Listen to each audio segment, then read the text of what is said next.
make recommendations for criminal charges, or just FYI forward it? No, we've recommended criminal charges. All right. Well, Mr. Chairman, the need for a hearing like this epitomizes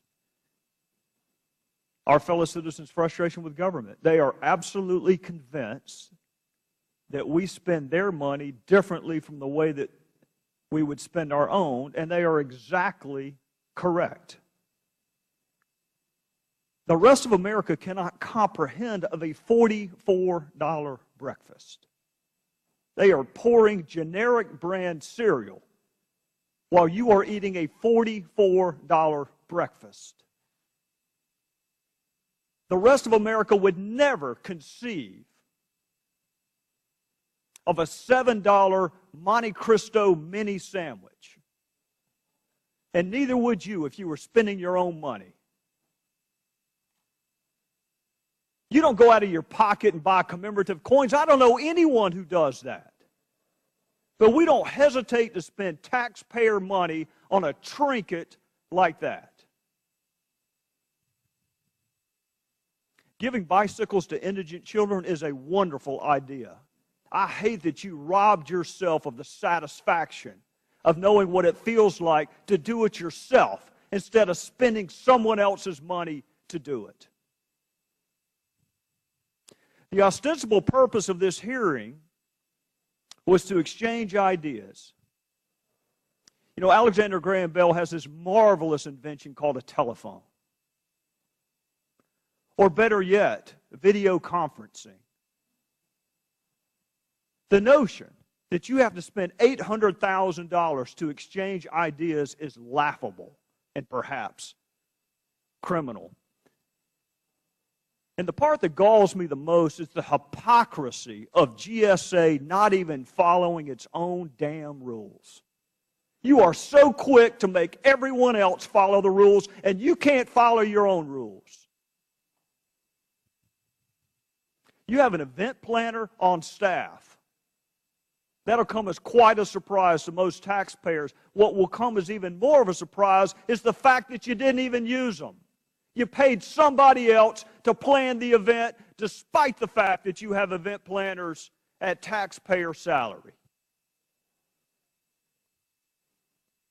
And the scouting trips. You know, Mr. Chairman, the tribes of Israel sent 12 scouts into the Promised Land before they decided to invade, and GSA has to send 15 to Las Vegas to check out a hotel.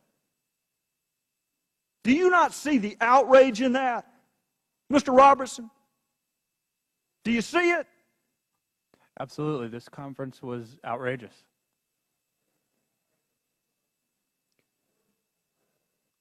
Well, I'm not going to be as self-congratulatory as some other people are. I think the fact that we're having a hearing is a loss.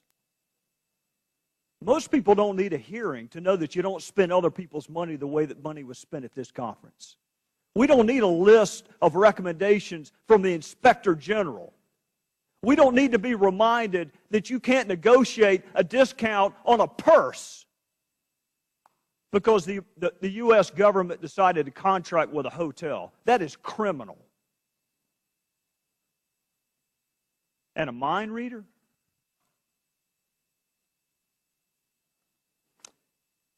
My guess is they will not need a mind reader to find out the American public has lost confidence in the institutions of government. And the response,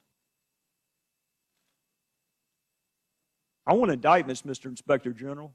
That's a great way to get people's attention, an indictment. Not a memo, not corrective measure, an indictment. I went through your report and I wrote 25 times, what's the penalty?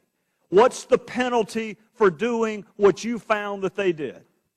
What is the penalty for negotiating a discount on a purse for your personal use because you work for the government and you steered work? What's the purpose? What's the penalty for tipping off a competitor of another bid? That sounds remarkably criminal to me, Mr. Inspector General.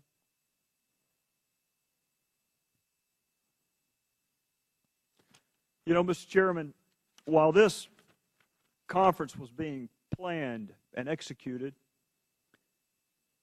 I was working in a small DA's office in South Carolina. We had budget cuts. We had to furlough secretaries that are making $20,000 a year. We started a fund out of our own pocket to pay for kids' birthday presents. We never thought about spending taxpayer money on it. Working for the government is a sacred trust which you have blown. So instead of a team-building exercise, you might want to investigate a trust-building exercise. This is Sharon reporting from